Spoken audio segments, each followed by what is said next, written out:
Komisi 2 DPRD Bontang gelar rapat kerja bersama pihak dari RSUD Taman Husada terkait tes swab antigen berbayar bagi penunggu pasien, Senin 3 Mei 2021.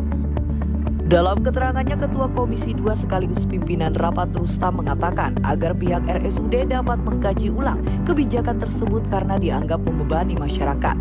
Kami bersama teman-teman Komisi 2 menyarankan kenapa tidak dianggarkan di APBD saja, ujar Rustam saat wawancara di gedung DPRD Bontang.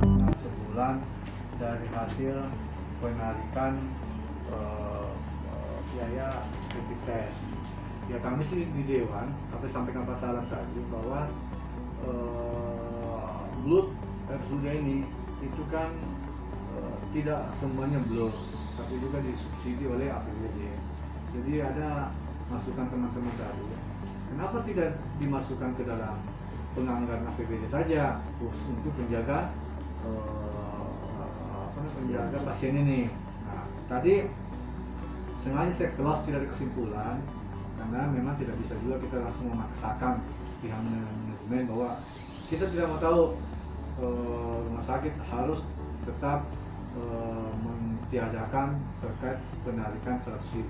Dimana juga kita tahu bersama bahwa rapid itu kan dibeli, sudah terbuka tadi bahwa rapid itu dibeli dengan harga 85.000 di luar sana, sementara dicas kepada penunggu pasien itu 100.000, 15.000 selisihnya sebenarnya 100.000. Nah, tapi ini masih dikaji oleh Pak Bah tadi dan Bu Dr. Putu bersama dokter yang lainnya supaya kedepannya mungkin saya kritis buat teman-teman media untuk selalu menghubungi Pak Dr. Bahudin ini apakah kebijakan yang diambil sebenarnya banyak bisa diambil di sana. Ya tadi mungkin pertama pembatasan, nah, kedua juga ada klaster-klaster lain, misalnya oh iya hanya demam-demam biasa kali kan, atau penyakit tidak ada gejala COVID, oke, nggak usah di rapid atau semacam. Banyak sebenarnya tergantung sistem manajemen itu. Kita juga bersyukur Bontang sudah masuk zona hijau, sudah zona kuning kuning kita, kuning kita, artinya pasien ini sudah di bawah 100 yang terkonfirmasi positif. Ini satu kerja keras dilakukan teman-teman nakes semuanya untuk menurunkan COVID-19 di Kota Bontang. Nah, kita tidak mau juga tiba-tiba kita bersikeras, tiba-tiba ini diluaskan, kemudian muncul klaster baru di RSUD itu sendiri. Yang jelas apa yang dilakukan teman-teman di RSUD sekarang ini, dia udah benar sekarang. Cuma ada aspirasi, boleh nggak sih tidak usah ditagih ke pasien, tapi langsung dimasukkan ke batang tubuh APBD. Bahwa ini loh, kan dana COVID itu kan memang dana taktis dan dana tak terduga dia, dana BPT namanya kalau dulu. Kalau sekarang ini nomenklaturnya nggak ada, tapi dana untuk penyembuhan COVID.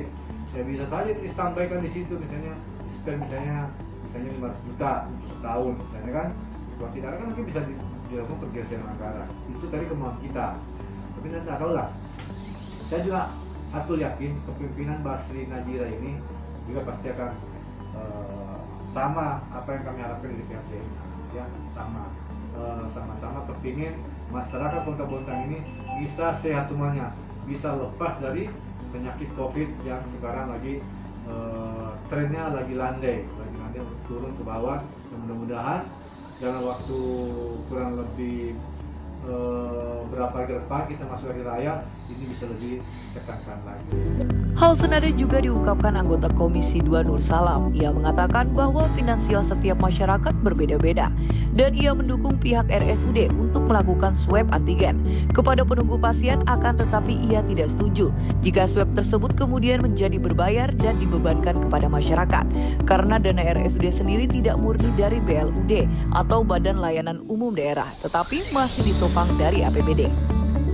Diketahui pihak RSUD Taman Husada Bontang membuat kebijakan swab kepada penunggu pasien karena sebelumnya ada yang positif dan untuk memutus rantai penyebaran COVID-19. Oleh karena itu, RSUD membuat kebijakan swab kepada penunggu pasien dengan status berbayar sebesar Rp100.000, di mana harga swab antigen ialah sebesar Rp85.000 dan Rp15.000 adalah biaya operasional.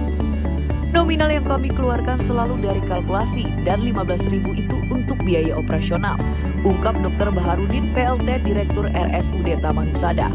Rapat ini tetap mengacu pada protokol kesehatan. Reporter Nusa Utara TV melaporkan. Rumah sakit pemerintah itu buka orientasi itu. Jadi kita sudah ada setiap jenis layanan ya, yang kami keluarkan nominalnya itu melalui suatu kalkulasi ya, yang tidak memberatkan masyarakat. Yang pertama, yang kedua, sebenarnya angka 15.000 itu bukan itu biaya operasional kami, dan itu pun kalau dihitung biaya operasional itu tidak segitunya juga, pasti di atas itu. Tapi ya inilah yang kami sampaikan 100.000 dulu supaya masyarakat itu tidak terlalu terbebani ya. Yang saya sampaikan bahwa dengan yang tadinya 250 turun jadi 100, mudah-mudahan kebijakan ini tidak membuat masyarakat ya. Jadi ini bukan tidak perlu bisnis ya, karena memang kita tidak rotasi waktu. Penggunanya itu misalnya 15.000 dari 100.000 itu operasional, 85.000-nya? Itu harga bahan. Oh, harga bahannya Pak ya? Iya. Benar Pak, untuk penggunaan ginos Bapak nyatakan kan merekomendasi, sedangkan kan dari Kemenkes sudah menyatakan izin edar. Iya, jadi gini, jadi memang itu kan para ahli kan masih masih beda pendapat terkait dengan ginos ini. Ada yang pure benar-benar merekomendasi, ada ini. Tapi untuk surveillance mungkin di beberapa tempat monggo silakan, tetapi untuk diagnostik macam di rumah sakit itu kan perlu kita pemeriksaan yang akurasinya bagus. Kenapa? Karena katakanlah 24 jam di situ, interaksi sama orang, interaksi dengan perawatnya, dan bisa dibayangkan kalau misalnya OTG ada di situ dengan periksa genos misalnya dia negatif palsu, kita bisa bayangkan kira-kira ya, seperti apa, bisa jadi cluster ya. Tapi sekarang dengan rapid antigen, kebijakan dari kementerian, rapid antigen itu bisa jadi diagnostik. Jadi apa? Akurasinya memang tinggi, makanya kita ambil kebijakan. Akurasi genos komponen yang dikeluarkan Pak, kalau misalnya apa nilai yang akan dikeluarkan untuk genos, kan tadi Pak bilang harga genos berapa, ruangan, yang untuk apa? Itu persiapan itu Pak? Ya memang standarnya genos itu kan di ruangan tertutup dan bertekanan negatif. Itu standarnya itu untuk pelaksanaan pemeriksaannya. Karena kenapa?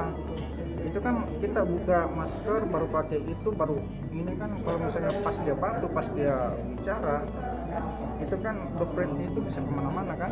Apalagi kalau misalnya ruangan terbuka, ruangan tertutup, ruangan apa bertekanan negatif ya. Ini kan sekarang ruangan tertutup nih, tapi kita di ruangan terbuka karena ada kipasan kita. Untuk tenaga medisnya Pak itu di swab juga nggak Pak? Kemudian di rapid juga berbayar? Hah? Berbayar? Enggak, kalau kita kan di rumah sakit kan sudah ada anggarannya untuk itu.